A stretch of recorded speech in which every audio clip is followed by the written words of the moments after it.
Hello everybody, welcome to my YouTube channel Easy Mathematics. Now it is the time for Cauchy mean value theorem. That is one more extension from the Lagrange mean value theorem you see.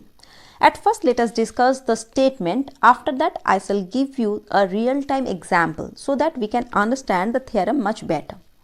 So statement for the theorem is, let f and g, here two functions are there, be two functions defined on the closed interval ab such that both the functions are continuous on the closed interval ab and both the functions are differentiable on the open interval ab.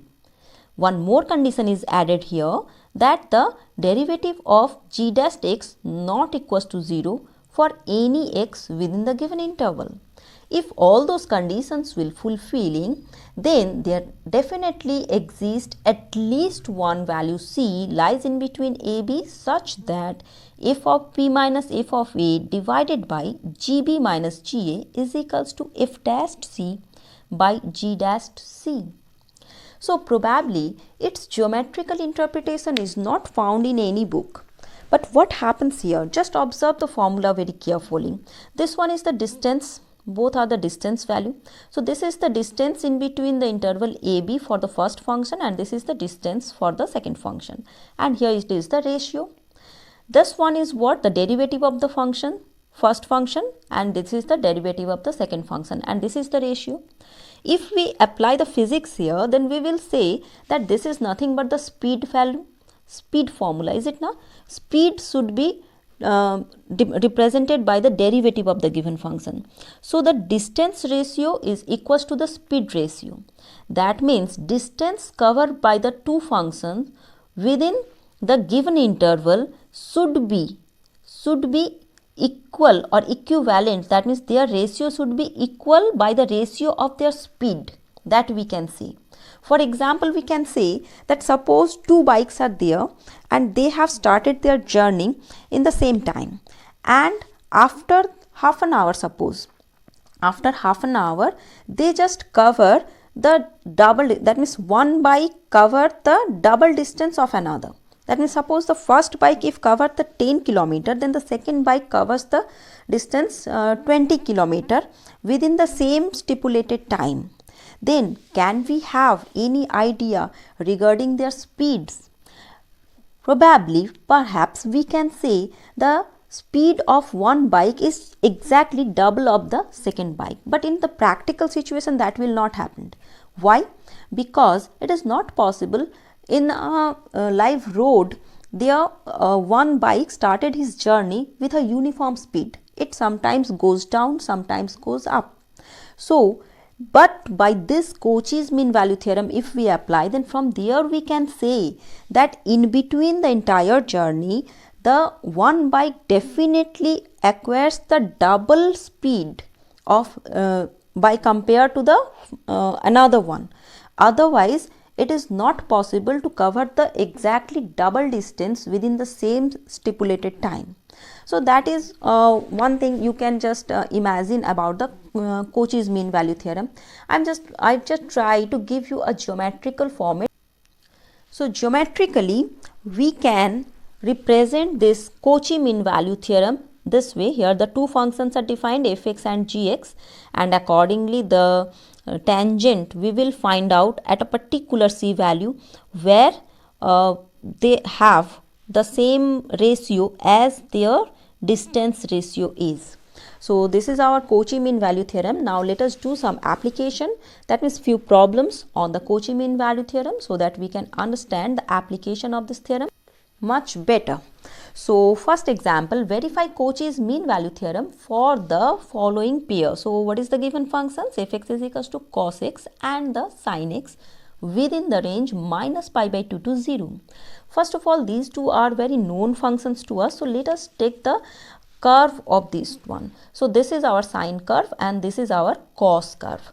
So within the range 0 to pi by 2. So actual feasible curves are this one and this one. Is it now? So now what we will say, that both the functions as they are the trigonometric functions, so they are continuous and the differentiable for all r values, whatever be the real value. In all the real values the functions are continuous as well as differentiable. Now the derivative of the first function, is minus of sin x, and the second function is cos x. And definitely g dash x not equals to 0 within this range. 0 is not included, okay. Minus pi by 2 is also not included. So now all the conditions for the Cauchy mean value theorem satisfied over here. So definitely we will find out a C lies in between these two, so that we will fulfilling this formula. So if we now substitute all those values, then we will find out that the C value is minus pi by 4. So this value lies definitely in between these two.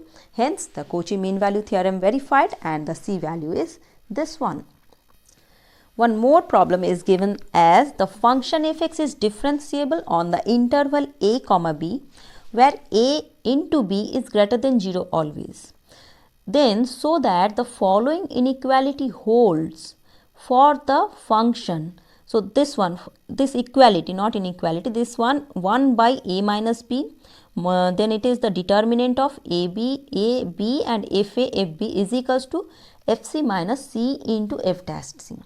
So now how to prove this one? So first of all, it is given that a into b is greater than 0. What does it mean? That a must not be 0 and b must not be 0. Therefore, within this range AB, this does not contain the point x is equals to 0. Now let us consider two functions. One is fx, which is, let us say, fx, small fx, this is by x, and gx is another function, let it be 1 by x. So that we can find out the derivative of this function. It should be, here it is the u by v format, so it is x into f dash x minus fx by x square, and its derivative is simple, it is minus of 1 upon x square.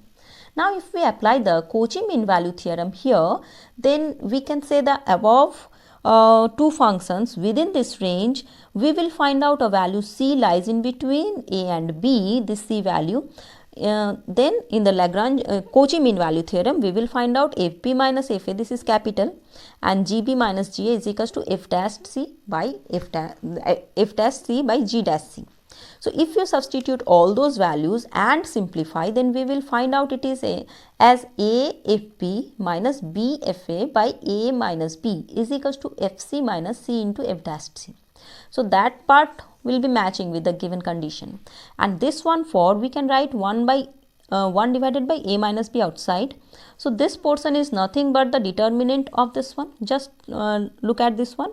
If we multiply these two minus these two, then we will get this one. So we can write this one in the form of this one, and which is our required inequality which we are supposed to prove, and hence the proof. Here is one more example, that is so that at x not equals to 0, the following inequality holds. The inequality is what? That is 1 minus x square by 2 less than cos x. So what to do? Again here we construct the two functions. Let one function fx is 1 minus cos x and another one is gx is equals to x square by 2. How we will take this? We just take here 1 minus cos x, and this is this side, so x square by 2. So we take this is fx, this is gx. Now very simple, if we apply the simple Cauchy mean value theorem and substitute according to this all values and simplifying, then what we will find out from here?